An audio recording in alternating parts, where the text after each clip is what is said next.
Hello, scholars. In this video clip, we're going to talk about attractions in the atom. More specifically, we want to use what we've learned about Coulomb's law to explain why one atom would have a higher attraction for valence electrons than another atom. And so to start, I'd like you to make some predictions in your notebooks. See if you can come up with answers for how the attraction for valence electrons is affected by these three things. So do that, pause the video, do that, and then restart when you're done. So keep in mind that the only reason electrons spin around atoms in the first place is that they're negatively charged and the nucleus is positively charged. It's Coulombic attraction. And so as we learned, distance and attraction are inversely related. In fact, the force of attraction is inversely related to the distance squared. And so the further away you get, the more energy levels you have on that atom, the weaker the attraction for that valence electron is going to be.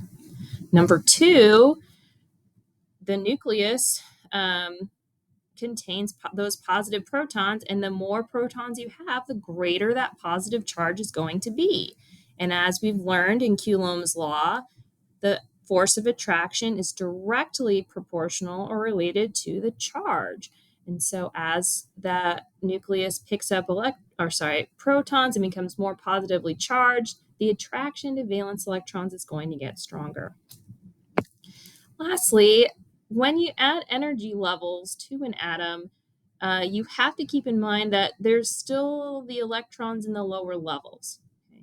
And when you have similarly charged particles, they're going to repel each other.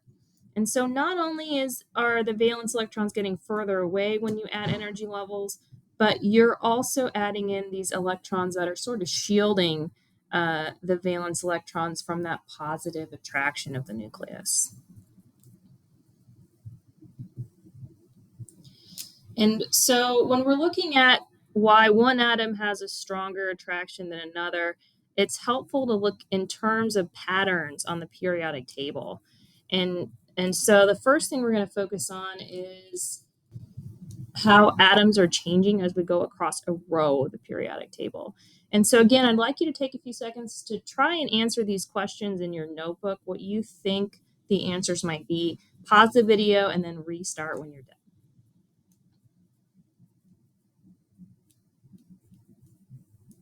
It's a little bit tricky to tell from this particular diagram, but remember that we're adding electrons as we go across, but we're also adding protons into that nucleus.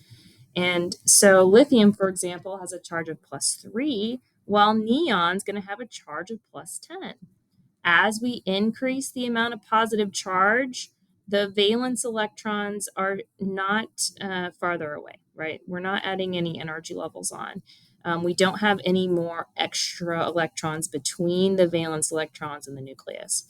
And so as we go across, the only thing that's really changing is that attraction for the electrons from the increasing positive charge of the nucleus.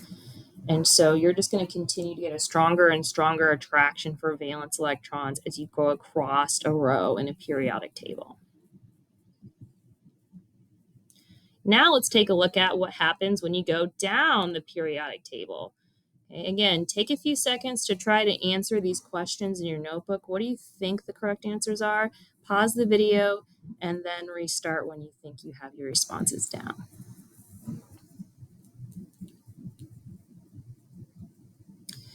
And so we are going to still be increasing that positive charge in the nucleus, but every time we go down a row, we go down this group, we're adding on an extra energy level. So two things are happening there. We're increasing the distance and we're adding electrons in between. And so both of those things are going to outweigh any effects of an increasing positive nucleus. Okay? And so as we go down a row, those atoms are going to have a weaker and weaker pull, a weaker and weaker hold on those valence electrons. So again, as you go across, as your nucleus gets more positive, the attraction is going to get stronger. As we go down, the attraction is going to get weaker. Now that you've watched this video and thought about these concepts, can you explain why one atom would have a stronger attraction for valence electrons than another? Could you look at the periodic table and point out which atom's going to have the highest and which atom's going to have the lowest? Keep in mind, your explanation should have to do with one or both of these things. That, first of all, the amount of protons, which is the amount of positive charge in your nucleus, has a major impact on that. The more charge, the more Coulombic attraction. Secondly, the distance from the nucleus is even more important. The more distance you have, the less Coulombic attraction there is. And in addition to that, you'll have more electrons in the lower energy levels that are going to shield and repel the valence electrons. So please let me know if you have any questions. Thanks for watching.